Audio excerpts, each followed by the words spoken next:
from this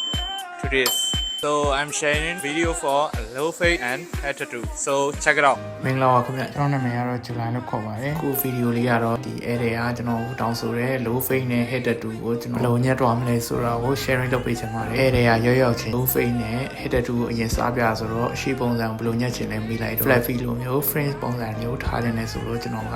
ပြီးတော့ low fade ညက်ပြီးတော့အရှိကိုတော့ fringe ပုံစံညက်ပေးမှာဖြစ်ပါတယ်ကဲဒါဆိုစားလိုက်အောင်ဆုံးရေဖြန့်မယ်စီခွဲမယ်ပြီးတော့ low fade ညက်မှာမို့လို့ဘေးကရှည်ထွက်နေတဲ့ဆန္ဒတွေကိုကျွန်တော်အရင်ဆုံးရှင်းထုတ်လိုက်ပါတယ်နောက်တစ်ဆင့်အနေနဲ့ကတော့ low fade ဆိုတဲ့အတိုင်းပဲနှစ်ထင်အောင်သားလေးကို guideline ပေးလိုက်ပါမယ် guideline ပေးပြီးဆိုတာနဲ့ clean bar ဖွင့်တဲ့အောက်ဖက်တွေကိုစောင့်ဝင်မယ်နောက်တစ်ဆင့်ကိုတော့ကျွန်တော် number 1နဲ့ဝင်လိုက်ပါတယ်ပြီးတာနဲ့သူတို့နှစ်ခုကြားတဲ့ airline လေးကို 0.5 ဖွင့်နေကျွန်တော်ဖြည့်ချလိုက်ပါတယ်ဒါကတော့တူနဲ့တူချင်မှလဲတူမယ်ကျွန်တော်တော့ဒီ technique လေးကိုသုံးပါတယ်ဆုံးတစ် line ကို clean bar ပေးနဲ့ဖြည့်ချလိုက်မယ်ဆိုရင် low fade ကိုရရှိသွားပြီဖြစ်ပါတယ် fade ရဲ့လာကိုနှစ်တစ် line ကဖော်ဆောင်ပေးရဖြစ်တဲ့အတွက်နှစ်တစ် line ကိုလည်းအဆင်ပြေအောင်လာပေးဖို့ဖော်ပေးဖို့မမေ့ပါနဲ့ကဲဒါဆိုအပေါ်စညံမယ်ပေါ်တော့တူလိုချင်တဲ့ပမာဏထက်အရှိနည်းငယ်ချင်ပြီးတော့ကျွန်တော်စညံလိုက်ပါတယ်ဒါမှတူလိုချင်တဲ့ပုံစံကို blue drawing လုပ်တဲ့အချိန်မှာ quality လောက်တွားကြမှာကဲပြီးရတယ် head tattoo ဆွဲမယ် head tattoo ကိုတော့ဒီဒေလာနဲ့အရင်ဆုံးအကျန်းဆွဲလိုက်ပါမယ်ရုပ်လုံးပေါ်လာပြီဆိုတာနဲ့လိတ်တာနဲ့ပြန်ပြီးအချော်လိုက်လို့ရပါပြီပေါ်လဲပြီးသွားပြီအောက်လဲပြီးသွားပြီ head tattoo လဲပြီးသွားပြီဒါဆိုတော့ highlight ပဲကျန်တော့တယ် highlight ကအစကတည်းကလုံးမလို့တော့မဟုတ်သူက color လဲစိုးခြင်းနဲ့ဘာအောင်စိုးလို့ဆိုရမှလည်းမသိဘူးဖြစ်နေရတယ်ဒီ hair style နဲ့ light ဖက်မဲ့ထင်တဲ့ highlight ကိုရွေးချယ်ပေးပြတာဖြစ်ပါတယ် okay bleaching မုံဖြော်ပြီးရတယ်ခေါင်းပေါ်စားတုပ်လိုက်ပါတယ် brother ရဲ့ဆန်သားတွေက